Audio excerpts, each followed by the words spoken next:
Well, good morning. We're on the move again. It's a great pleasure that this morning we're down at the office of Motorcycling Australia. Ross Martin, who has been an enthusiast for many years, has kindly invited us to come along and view some of the marvellous collection that Motorcycling Australia have put together.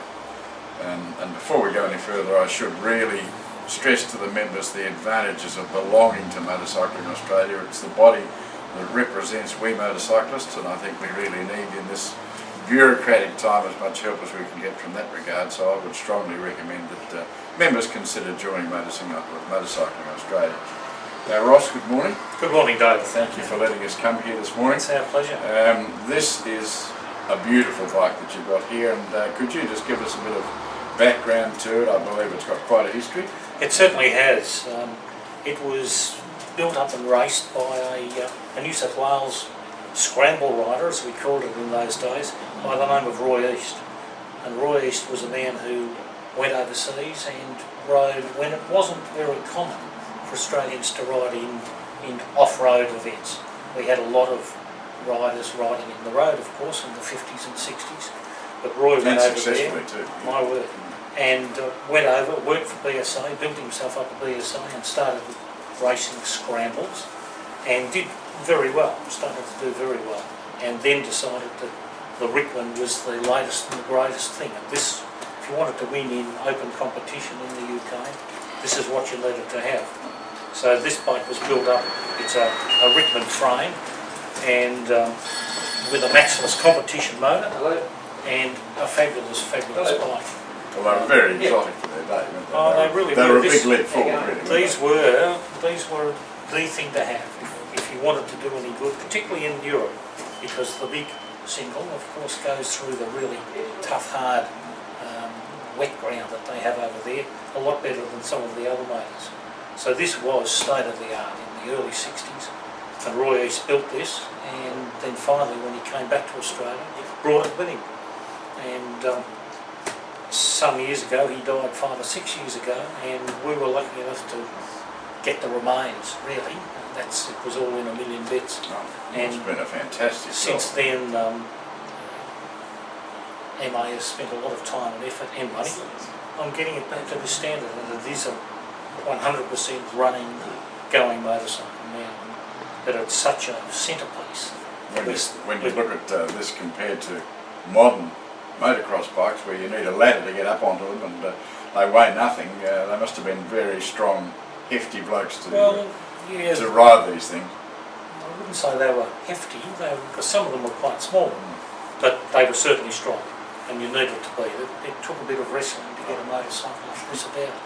But no, a very interesting motorcycle, a lot of history because of Roy East, and very pleasing that we now have it and have had the opportunity to rebuild it and show it in probably better than it was when it even first came out of, from the factory, so to speak.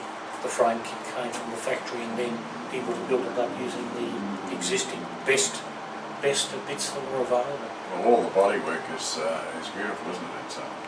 It's very narrow and obviously very well designed for what its purpose was. Well, again, the early 60s quite innovative because it's all fiberglass in the tank and the guards and things. And this was the days when everything was steel tanks and steel guards or aluminium guards. So again, even though it doesn't look light, and it's probably nowhere near as light as bikes of today, it was the best bike for its day that you could get. They handled well, they stopped well, the frames didn't flex, so they did everything that was asked of them. And that's why, number one, there was lots of Rickman frames sold in those times, and even now you can still buy replica Rickman frames, and a lot of people do. There's at least, I think, 2 manufacturers in the UK who are still turning out Rickman copies. I believe that historic scrambling is quite a strong thing still these days. Are there any of these running now? Or there's quite a lot. I'm fortunate to be a member of the Classic Scramble Club of Victoria, and we run mainly in the Western District, but there is quite a lot of Matisse and Matisse copies that run in those events, as there is in the smaller capacity classes. Not so many Rickmans. They did make what was called petite Metisse, which was powered mainly by a 250 two-stroke motor with varying types. Some had Monteco motors, some had Montesa motors. They used varying motors in them. So no, a terrific motorbike, and as I said before, we are enormously pleased to have it here. Well, to me, it's a very striking bike, and as soon as I walked in the office the other day and it was here for the first time that I saw it, it just stands out. It's fantastic. It certainly does. Well, thank you very much, Ross. That's been very interesting, and we're very grateful for the opportunity to come here this morning and have a look at this amazing bike. And members, if you're in the area in South Melbourne, come along and have a look, because they're all there. They've got a whole room full of the most historic, wonderful bikes, and while you're here you can sign a form and join. Thank you very much. Thanks, Ross. Thanks, David.